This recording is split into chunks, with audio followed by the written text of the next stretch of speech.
the party begins.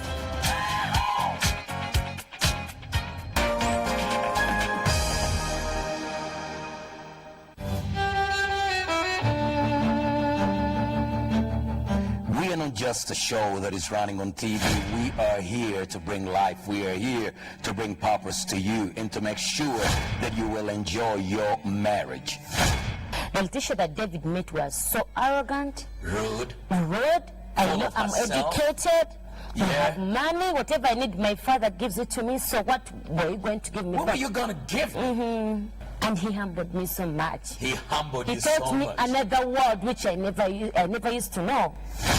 Right here at Unlocking Marital Bliss, we're absolute. We deal with issues, we bring them out, we provide answers, we provide solutions.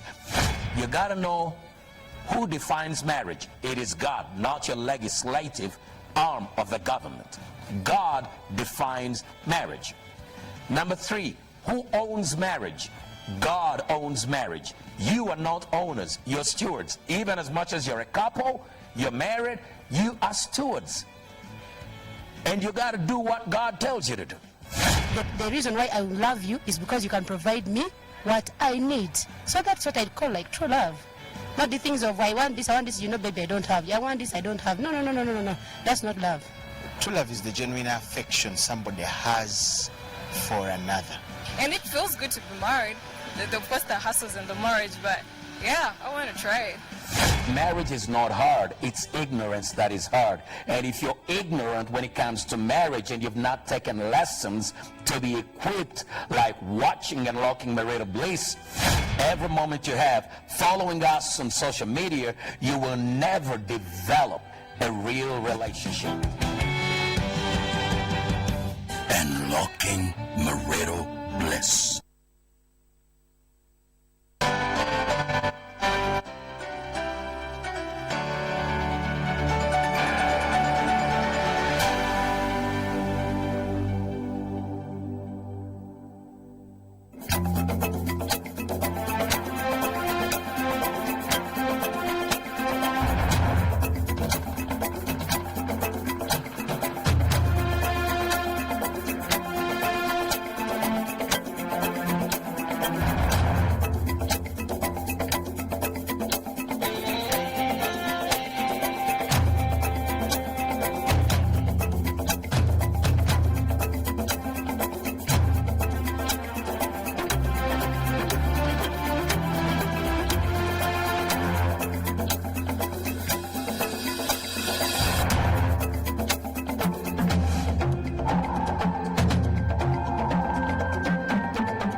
Hello, good evening. Welcome to the news tonight. My name is Wadulo Mark Arnold, and we are joined by Elizabeth Nakakoni on sign language. But before we get into the bulletin, let's take a look at tonight's top stories.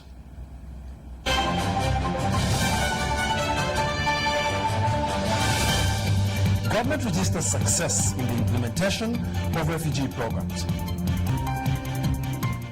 The Commission of Inquiry into Land Matters closes business with a tip on land issues. Flash floods cause sharp rise in food prices in the DRC. And in sports, the national team, the Cranes, in Katakwi for a regional tie.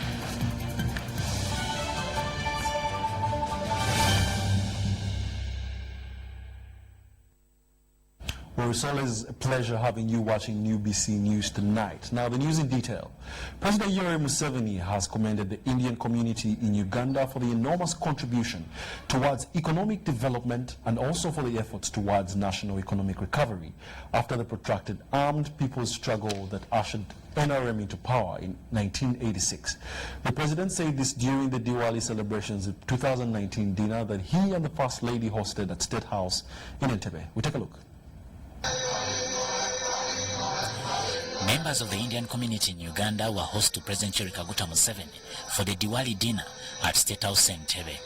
Diwali is a 5-day festival of light celebrated by millions of Hindus, Shikhs and Jains across the world, and it coincides with the Hindu New Year. Addressing the gathering, President Yoweri Kaguta Museveni highlighted that when the NRM came to power, it recognized the presence of the Indian community in Uganda because they had played a crucial role in development of the country. The Indians were playing a positive role in Uganda, and it was a big mistake.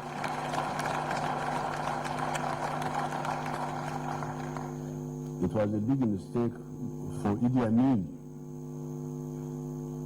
Even other Africans, because even in other African countries, you would hear people talking about Indians, as if they are a problem, when in fact, really they are a very big asset. He commended the Indian Association in Uganda for the pivotal role in the enhancement of prosperity through a diversity of economic activities. Regarding corruption, the president advised the people of Uganda that as victims of the vice, they have to move determinedly and report to authorities in order to fight for the banishment of this vice from society. Because you don't report these thieves who ask for bribes, you just to record him quietly, and you get it to me. You shall finish the business. Just send him to jail, and that matter is resolved. Or if you don't want to, if you cannot come to me directly, talk to the High Commissioner. The High Commissioner will find a way of getting to me. The second secretary at the Indian High Commission in Uganda, who represented the Indian High Commissioner to Uganda, said that the Indian community was honored to associate with President Yoweri Kaguta Museveni. On his part, the chairman of the Indian Community Association in Uganda commended the government for creating a political economic environment that has attracted Indians to invest in the country. This dinner was attended by the Vice President Edward Chwanuka Sekandi, Prime Minister Ruhakana Rugunda, cabinet ministers, members of parliament and other government officials. Samuel Senono, UBC News. Well, government has registered tremendous success in the implementation of refugee programs that have seen their welfare improve over time. Now, the mismatch of host communities being deprived of available resources by refugees is also being settled. As Ivan Kara reports, the $1.5 million directly given to government of Uganda has been rightfully channeled and put to infrastructure development. Uganda hosts over 1.3 million refugees, of which 25,264 are asylum seekers, as per the United Nations High Commissioner for Refugees report for 2019. Uganda alone has over time developed a comprehensive refugee response framework to deal with this influx. The sectors that are responsible for those are the ones generating these. So they show what their interventions will be in the refugee settlements, which are 11, a total of 13 actually, in the country, so which is good. So the CRRF also has brought another dimension of a multi-sectoral approach. Government of Uganda received pledges of over $500 million from a refugee summit held in 2017, where part of this money has been used to develop infrastructure in Arua. Dr. Deep is a World Bank funded project, so we channeled our monies, the 1.5, through that project, and has already, the results are there in Arua. We've invested in staff housing for the health centers, we've invested in education for infrastructure and other things. Yeah, so yes, Uganda realized some. It could have been better, certainly. The gap, the funding gap is still big. We only realize 30% of the total needs. However, there seems to be a glitch here, as the hosting communities do not feel the impact and development arising from the presence of refugees, who sometimes are alleged to exert pressure on the available resources. So let's plan for the host communities to increase on the resources they have to share with the refugees, to reduce on the tension. Because tension comes when the sharing, the Ugandan walks into hospital, there's no drugs. And who has taken the drug, who has been treated before, is a refugee. The permanent secretary at the office of the Prime Minister, Christine Chintu, sheds more light on circumstances under which refugees can be repatriated.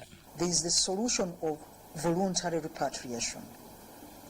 This one, the refugee must be in agreement to move back home. Those that cannot go home and they are still high at risk, there is a solution of a third country. But the third country has also to be in agreement. Then the other solution is integration in the community. Integration means you become a Ugandan. So they have to go through the legal processes of becoming Ugandan citizens. Meanwhile, government is still resettling people who are still living in landslide-prone areas, with about 2,800 acres already secured in Bulambuli to cater for them. We've lost 53 people in 2018. That's a lot of people. So when people are now properly sensitized, they can see the danger. 240 houses have been constructed so far, and 100 homes are already occupied, with more than 140 also completed in the current phase, and an additional equal number to be constructed with the help of UPDF, Uganda Police Force, and Uganda Prisons. Because when you use the satellite image, you actually see which areas are highest at risk. So we have already identified those areas, and working with the local governments, we are registering. We have registered the new lot, the second lot, that is to benefit from the 140 houses. One can say that there is light at the end of the tunnel. Ivan Kahwa, UBC News in Kampala. One can say that there is light at the end of the tunnel. Thank you, Ivan. Now in more news, the chairperson of the Commission of Inquiry into Land Matters, which has officially closed business, Justice Dr. Catherine Bamugemereire, has remarked the land issue will never be solved. She was addressing the media on the official close of the Commission's business.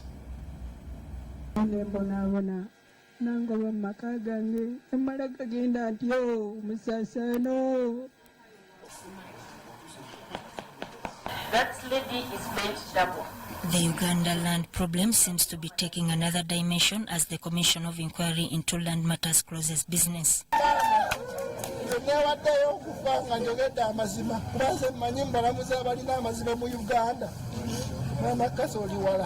The 30-month commission instituted by President Museveni in December 2016 has found anomalies in land ownership and management in Uganda, but the problems seem to date back to the 1900 agreement. As you all know, the land question in Uganda remains unanswered.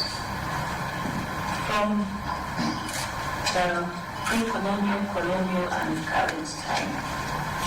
The chairperson of the Commission of Inquiry into Land Matters, Justice Dr. Catherine Bamugemereire, briefed the media about findings and the report that will be given to the appointing authority. Land has become a commodity that is tradable. As to other people, land is a spiritual thing. Land is an intimate subject. Land is emotional. Land represents their past, their present, and their future. Since it came into being, the Commission received over 7,000 complaints, with 50% being complaints of land grabbing and evictions, corruption and fraudulent practices in land. It conducted almost 600 hearings and scores of locus in court visits. As a Commission of Inquiry, we have been able to save the government of Uganda over 1 trillion shillings in irregular payments. The overall assessment of performance shows that the Justice Bamugemereire Commission halted payment of compensation of over 160 titles in Nakivubo, Chinawataka, Namanve, and Nambigirwa wetlands. The Commission was able to discover irregularities in the payments of the land fund. We were able to save billions of shillings that would have been illegally paid out, at least in the payments of this commission. That payment was halted. The Commission intervened in several cases where occupants on land were evicted by registered landowners and brokers. It also investigated disputes and highlighted the plight of people. This commission handled clinics alongside our work. We didn't just investigate and inquire into the terms of reference. We were also able to hold some clinics and got people to negotiate their matters out. On the overall, the Commission has ensured cancellation of illegal titles by the Commissioner Land Registration, increased public awareness on land matters, exposed fraud in the land sector, attacked impunity and investigated untouchables. The commissioners have gone to State House to meet President Yoweri Museveni, the appointing authority.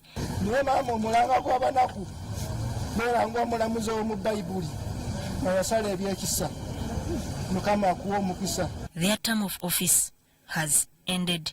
Sudat Kaye, UBC. Well, thank you, Sudat Kaye. Now, in other news, 4 officers of Soroti University in eastern Uganda have been jointly charged for stealing 15 million shillings, 15,900,000 shillings. The officials who appeared before the anti-corruption court at Kololo in Kampala are Assistant Estates Officer David Omeke, Internal Auditor James Odongo, Acting Bursar Gilbert Otim, and Acting University Secretary Samuel Omoding. They were charged before the magistrate Moses Nabende. Prosecutor Nicholas Kawaya presented the charges. The Anti-Corruption Court Unit in State House received complaints relating to abuse of office, embezzlement, causing financial loss, soliciting and receiving bribes, and mismanagement of 5.3 billion at Soroti University. After interactions with the officials of the university on the 2nd of October 2019, investigations were commenced into a range of issues that included the greening project. Other related issues pertain to whether Lawrence Tu Okema, the Deputy Vice Chancellor of Soroti University, solicited and received a bribe from the contractor Michael Opalet.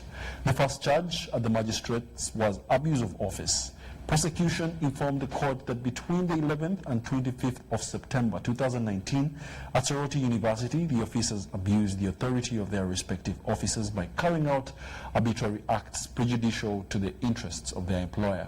Without authority, the 4 requisition processed and made payments of 15.9 million to themselves and to others purportedly for facilitation to participate in the high-level inauguration of the Private-Public Partnerships Conference of 2019 at Kampala Serena Hotel that ran from the 16th to the 18th of September 2019.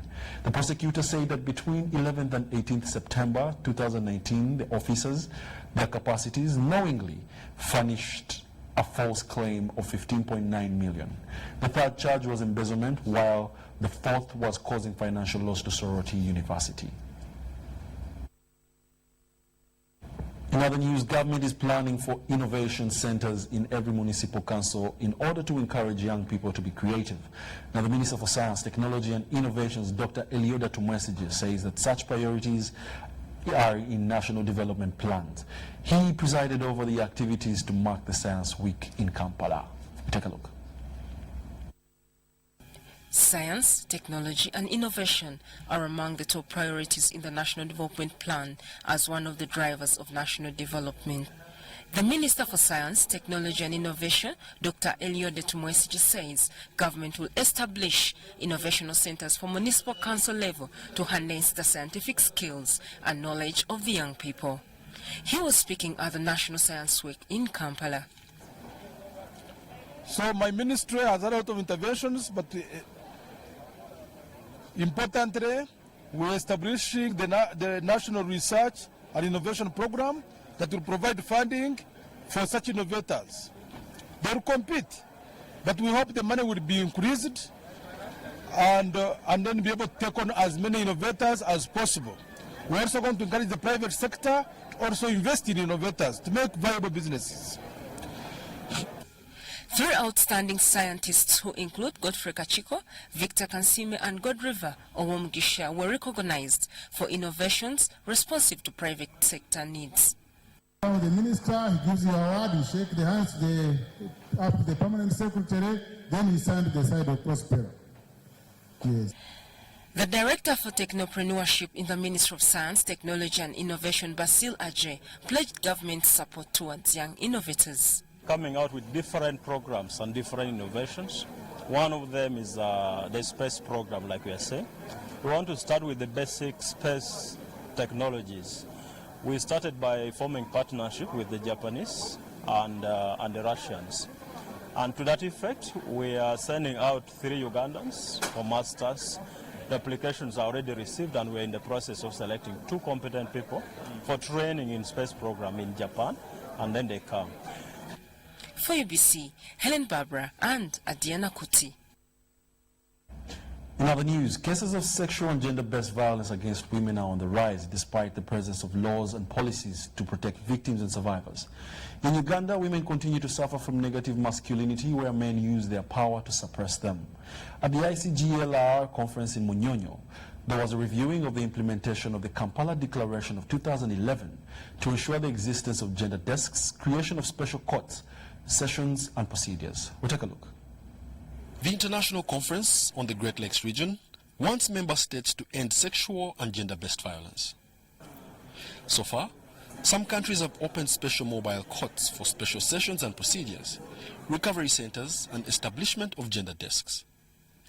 Nathan Biamukama, who heads the Rehabilitation Training Institute, says that ICGLR focuses on issues of prevention and criminalization of offenders. It was a big problem, so they wanted to get rid of it, both in situations of peace and in situations of war, because it happens. I mean, even where there is stability, you will see you guys from the media know very well that you cannot open a newspaper in this country or anywhere in the region and you don't find an issue on sexual violence.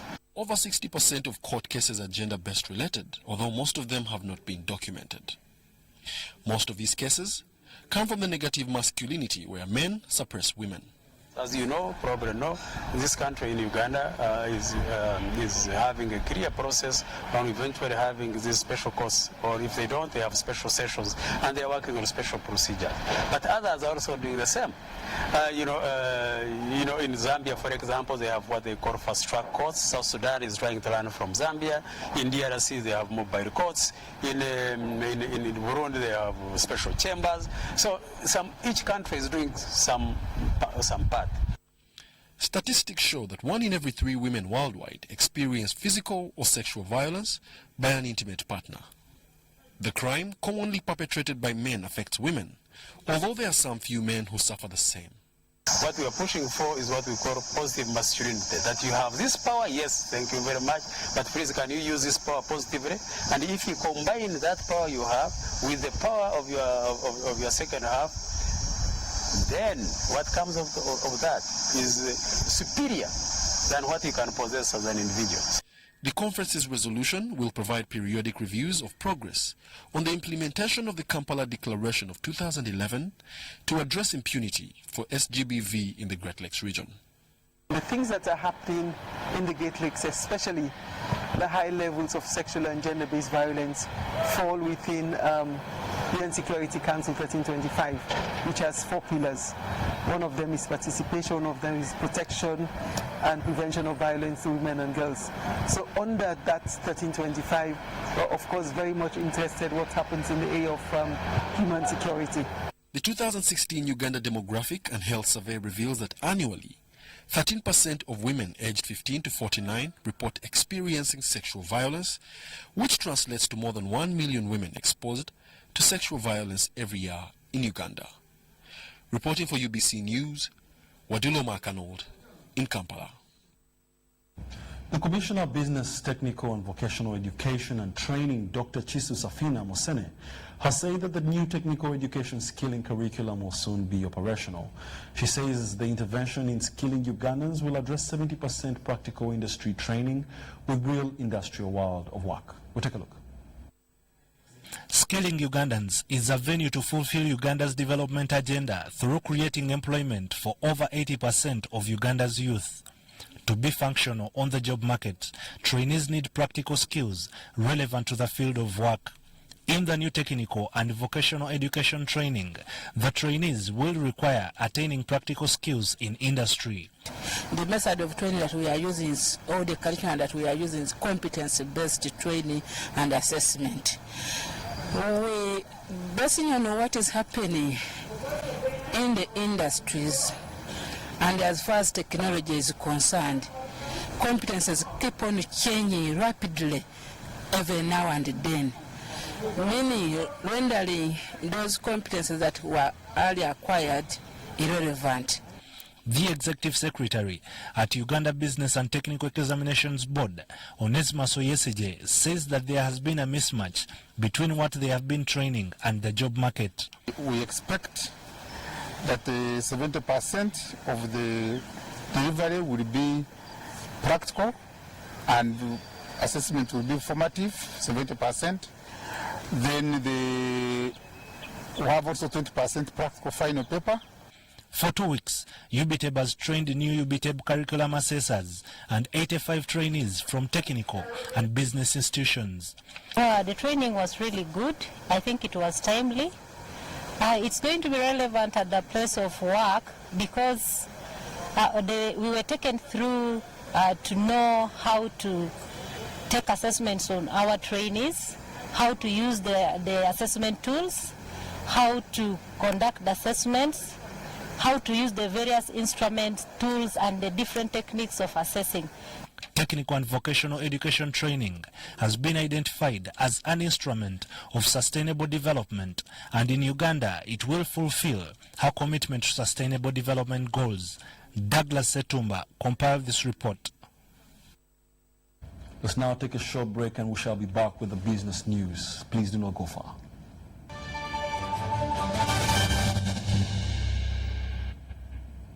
Hello, Uganda! We introduce to you the first and ever My Right to Play Christmas Kids Festival 2019. Let the kids feel the Christmas Eve on the 21st of December at the Legend Sports Ground in Lugogo. Entrance is 10,000 shillings only and parents free. Bring your child and have an opportunity to play, sing, dance and discover their talents. Mujje tuyingira amazaalibwa nga abato basanyusa bato bannaabwe. Muleete abaana bammwe banyumirwe, banywe, bazanye. Kino kigenda kubeera kijjabe. Proudly sponsored by Legend Sports Ground, UBC TV, Star TV, U24 TV, Star FM, Magic 100 FM, UBC Butebo, MM Marketing, UMC Victoria Hospital, and Ideas Workshop. Bw'oyagala omwana okuyimba kuba ku ssimu eno.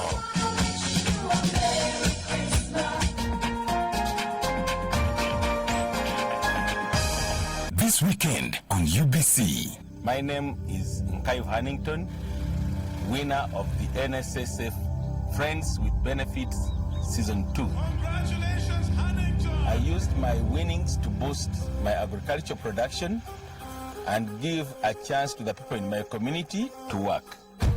So join us this year for the third season of the NSSF Friends with Benefits as 16 Ugandans share inspirational stories on how they use their NSSF benefits to do life-changing things. So tune in every Sunday with your host Gaetano and I, and special new host Uncle D. It's another incredible display. It's the NSSF Friends with Benefits. And that's not all.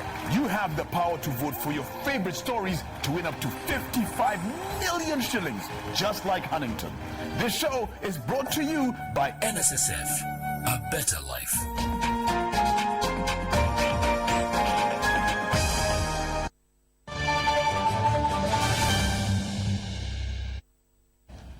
Welcome back. You're still watching the news tonight here on UBC TV. Now, in the world of business, over 610 affected persons who were evicted from their land as a result of oil exploration and development activities in Bulisa are set to relocate to their new houses as part of the compensation program. Total Uganda is constructing 3-bedroom permanent houses for the affected persons as part of the oil company's corporate social responsibility and improving the standards of living of the people in the Albertine Graben. The residents who were originally on that land, they were about 30, and these primary residents are the ones we are constructing these houses you are seeing for. The houses are 30 in number, 24 now are under construction, the 6 are going to be done in the due course. The contractor is called Pearl Engineering, they're at the site, they're working. About 3-4 of them have already been roofed with the iron sheets, but the rest are still at the ring beam level. So we are hoping at the end of the day, when we finish this, we hand over to them. The land on which these houses are being put were identified by the persons affected by these projects, and then Total bought for them as a way of supporting them and giving back to them. And then the secondary project affected persons have been compensated and relocated. So the land for the central processing facility now, I can say it is 100% for Total and acquired on behalf of government. So we acquired the land, and the land is now ready for the next project. So I just wanted to show you some of these houses. They are in different sizes depending on what they had before. But remember, these people are coming, they were originally in those grass thatch houses that you see, but we are trying to say that, can we give them something better? But besides these houses, we are also supporting them in agricultural activities. This area, as you see, they are predominantly growing the cassava, which is the staple food. So we are supporting them in how they can grow cassava in a better way. We are also supporting them in vegetable growing. In more business news, a project to improve quality of technical and vocational training in Uganda has been launched at Rusid Organic Agricultural College in Lubanja, Mityana municipality. The Better Education for Africa's Rise 2, funded by UNESCO and the Republic of Korea, also aims at ensuring employability of student graduates from technical, vocational, and education training programs in agriculture. We'll take a look. The Better Education for Africa's Rise 2 project is funded by the Republic of Korea and UNESCO. It is a 5-year project that will bring together over 10 institutions in the country to compete in the implementation of national skills competition due to December this year at the national level. The competition at international level will be held in March 2020. The Associate National Program Officer UNESCO, Sik Moses, says that institutions and universities from the 5 East African countries, that is Uganda, Ethiopia, Kenya, Madagascar and Tanzania, will participate in this national skills competition. The project, as she had mentioned, focuses on TVET, technical vocational education and training. In Uganda, there too is focusing on agro-TVET. Within the subsector or within the value chain of maize, fruits and vegetables. The cereals maize was picked because maize has both forward and backward linkages to the market. The Managing Director of City Organic Agriculture Training College, Samuel Nyans, commended the Republic of Korea and UNESCO for organizing the national skills competition in the institutions, which will benefit the youth, especially in vocational skills. There are 2 programs supported by UNESCO in collaboration with the Ministry of Education. Is going to help us. First of all, it's going to improve our visibility, but also it's going to help our skilling program, because we are going to be partnering with other higher institutions which have got equipment and tools, so our students are going to learn more using equipment. And the function was attended by several officials from the ministries of Gender, Education, Agriculture and across section of agriculturists from Rusid Organic College, among others. Fred Kasabante compiled the Rusid report. Real estate developers want government to restructure settlement systems and revise land tenures to attract more investors. While unveiling Homes and Property Expo 2019, the Chief Executive Officer of National Housing, Engineer Kenneth Kaijuka, said that no real estate industry can serve all social classes in the country without government subsidizing and interest rates reviewed. Uganda's current housing deficit is over 8 million people.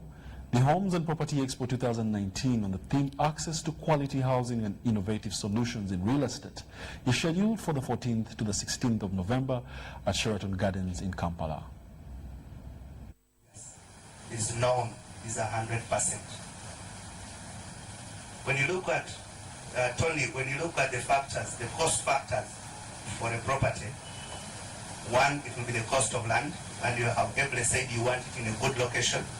Some properties in Kampala, in Uganda, just the land value is higher than the house you desire to have. Just wanted to acquire that. Later on, look at the materials.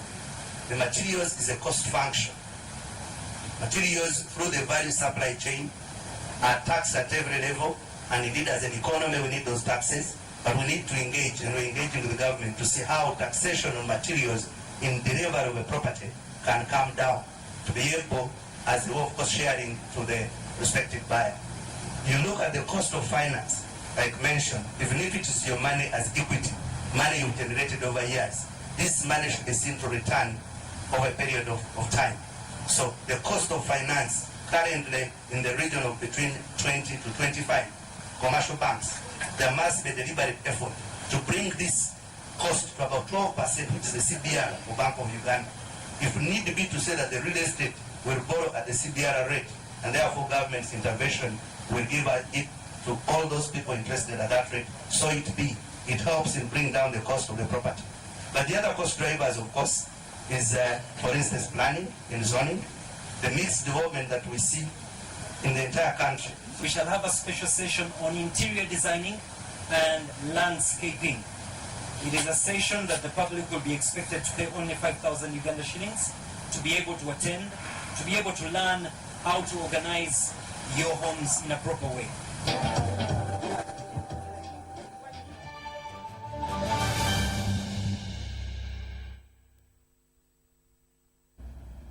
And now on the international scene, in the Democratic Republic of Congo, flash floods have caused a sharp rise in food prices. More on the story. Here we come.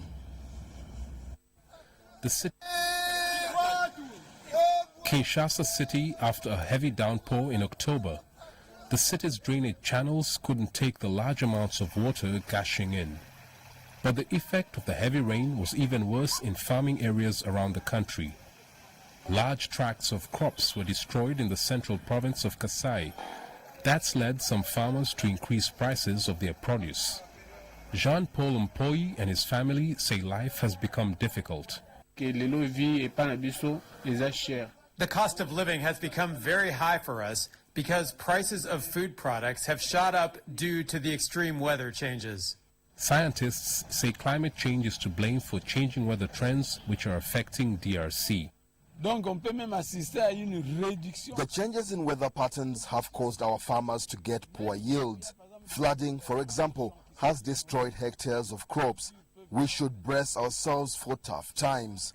The impact of the extreme weather has affected many families in Kinshasa. The DRC has the largest part of the Congo Basin rainforest, which is supposed to help mitigate climate change. But deforestation and the weak enforcement of laws against environmental degradation have led to the loss of thousands of hectares of forest cover. Meteorologists are calling on the government to take action. Our government should come up with a national plan against climate change. It should also enforce the laws that prohibit illegal logging and educate citizens about the effects of cutting down trees. Heavy rains are likely to go on until May next year. And if heavy rains persist, it could be disastrous for Jean-Paul and hundreds of other Congolese who are struggling to make ends meet. Relatedly, the lack of quality and improved seeds in the common market for Eastern and Southern Africa countries has contributed to the food insecurity and poverty in the region. In Rwanda, farmers praise the good yields from the hybrid seeds but decry the high cost of obtaining them. The common market for Eastern and Southern Africa has developed seed harmonization programs to increase access to quality and improved seeds. We have more on the story. According to statistics, only 23% of the 80 million smallholder farmers in the Comesa region have access to improved seeds, leading to low productivity, especially on cereals like maize, sorghum, and pearl millet. To curb this problem, Comesa developed a seed harmonization program that would help increase access to quality and improved seeds and alleviate food insecurity in the region. The comship will help in bringing about the Comesa member states being food secure. This is because out of the 560 million people in Comesa, 23% are food insecure. And the population is growing at a faster rate than the rate of food production. And in the United Kingdom, the prolonged Brexit process has angered the general public, as this report still shows us. Watford Market is waking up to a new day and a Christmas election, but there's little joy to be found. Gary Hickman's sold fruit and veg here for 25 years. He's retiring soon and moving to Spain. It's a good thing to have this general election, get Boris in, let the reins loose and let him get on with it. Get Brexit done. I don't know what's happening, you know, why they're not spending as much. Or... His friend Mick Chapman says he can't remember how long he's been selling meat in Watford, but things are tougher now, and like Gary, he's fed up. Because they're not listening to anyone, are they? They just want to do their own things. They're just fighting amongst themselves, you know. It's just, you know, ludicrous, really. Watford is a marginal seat. In the EU referendum, it voted leave by just 252 votes. Sentiments are said to have changed somewhat, but leave or remain. The priority for small businesses is to stop the uncertainty. The thing about Watford and any number of constituencies up and down the country is that it's extremely unpredictable. These days in British politics, nothing sells as certain anymore. Issues like policy, trust, even ideology seem to be in a constant state of flux. And that lack of clarity will make this election extremely volatile. I think they act like children. And for volatility, read frustration. They have to put people first. Put it to the children. I bet they'd sort it out better than they would. Children would probably sort out better than them humans in there, I'm telling you. Away from the town in Watford's Cassiobury Park, things may be calmer, but the mood is consistent. I think if we were to vote, I'm not sure it would make much of a difference anyway. So I'm not sure we would probably bother again second time round. We've got a parliament that is absolutely appalling, and I would think 300 of them need to be thrown out. And this will give an opportunity to do it. How?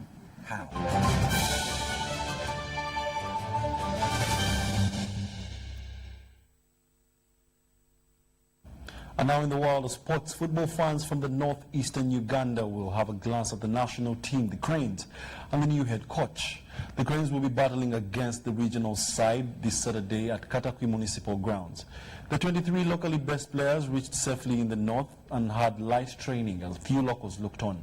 The Cranes Namutima campaign is sponsored by Nile Breweries and Airtel Uganda, and it is aimed at bridging the gap between fans and the national team. The national team is also preparing for 2 AFCON qualifying engagements, away to Burkina Faso and at home against Malawi. More challenging. So with these regional games, even though it's only maybe an extra 2 or 3 days together each time, that's 2 or 3 more days that we wouldn't normally have.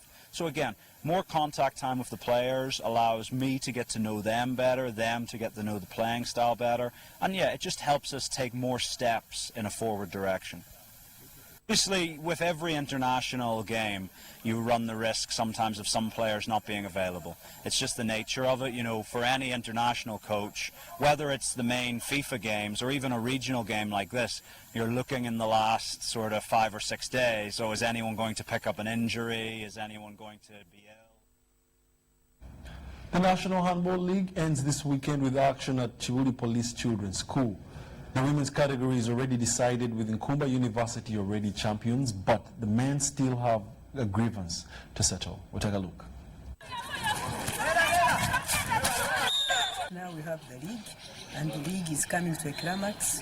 This Saturday is when we close, and then we shall know who the champions are, especially for men. With the ladies, they've already sorted themselves out. We know that Nkumba are already the champions. I think nobody can dislodge them. But when it comes to men, Ndeji has to make a draw with Prisons so that they can become victors and win it for another year. But then if Prisons defeats Ndeji, then it means it will be Prisons who will be number 1. We have also upcoming activities. Like already we know that International Handball Trophy is going to be in Ethiopia next year, March 7th for 5 days, and then our youth and junior are going to take part. So during this end of year, we are going to be busy training those juniors before they go back to school. Not only training them as juniors, but then also as camps. We are going to have camps, different camps in the country, so that we can select the very strong team. camps will be in the north, west, south. In all zones, we shall have camps for the first time because people are really calling us. Schools have started, the schools are playing. We are seeing the potential everywhere, and people want to join the national teams. So we shall encourage them to play, and then we select the team for that season.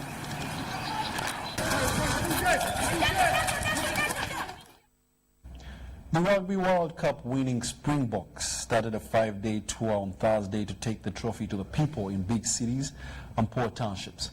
The spectators of one of those townships stood in the morning sunshine at the Grand Union building in Pretoria, the seat of South Africa's government, to witness the Rugby World Cup trophy. South African President Cyril Ramaphosa was present to congratulate Springboks at the start of their tour, where they will visit cities in the north, south, east and west. Included on their schedule is a drive past the Soweto home of the late Nelson Mandela and a visit to another township, almost the length of the country away on South Africa's coast, where Kolisi's story began. South Africa beat England in Saturday's final in Japan to clinch a third World Cup title. The third triumph under Kolisi, the Springboks' first black captain, has been hailed as an important morale booster for South Africa. A quarter of a century after breaking free of apartheid and 24 years after the Springboks won the Rugby World Cup for the first time in front of the President Mandela, South Africa's progress is still undermined by significant social problems.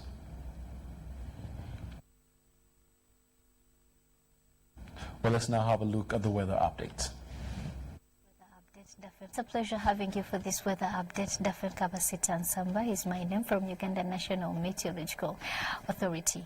Most parts of the country today we had sunny intervals, apart from some few areas around Lake Victoria where we had showers. But then later in the afternoon, most parts of Uganda had showers, apart from some few areas in the northern and some areas in the southern that had sunny intervals. According to a report that received today, Masaka reported the highest amount of rainfall of 14.7 millimeters. Bushani had 10.0 millimeters, and then Lila had 1.0 millimeters. Checking on the satellite image over Africa, it shows that the high pressure centers that lead to the rainfall that we have in our country are being weakened, and this has led to the reduction of rainfall that we're having in most parts of Uganda. Tomorrow we're expecting to start the day with sunny intervals, especially in the northeastern and eastern part of Uganda, but other parts of Uganda we're expecting isolated showers, though some areas in western still we're expecting sunny intervals.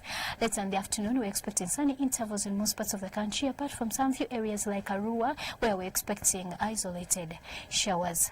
Temperatures expected to rise to 29 in the northern part of the country, 30 degrees Celsius in the northeastern part of Uganda. In our capital city we're expecting temperatures to rise to 27, and then in Kabale we're expecting temperatures to rise to 25. Going to some cities like Nairobi, we're expecting showers with temperatures rising to 26. Sunny intervals are expected in Dubai with temperatures rising to 34. And then Paris and London, we're expecting isolated showers. It is sunny in New York, but we are expecting cold temperatures. Temperatures are expected to rise to 6 degrees Celsius. That's what we had time for. For more information about weather, don't hesitate to click on our websites. Have a blessed night. Well, thank you, Daphne. Let's now have a look at tonight's top stories.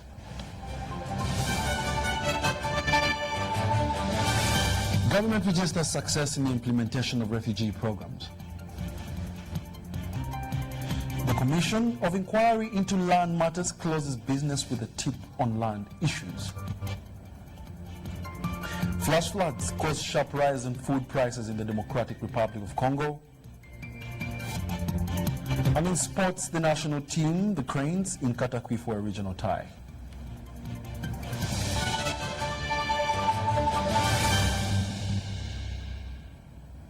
Well, thank you for being a part of us News Tonight. My name is Wadulo Mark Arnold, and on sign language was the elegant Elizabeth Nakakoni. From the team and us, it's good night, and see you tomorrow.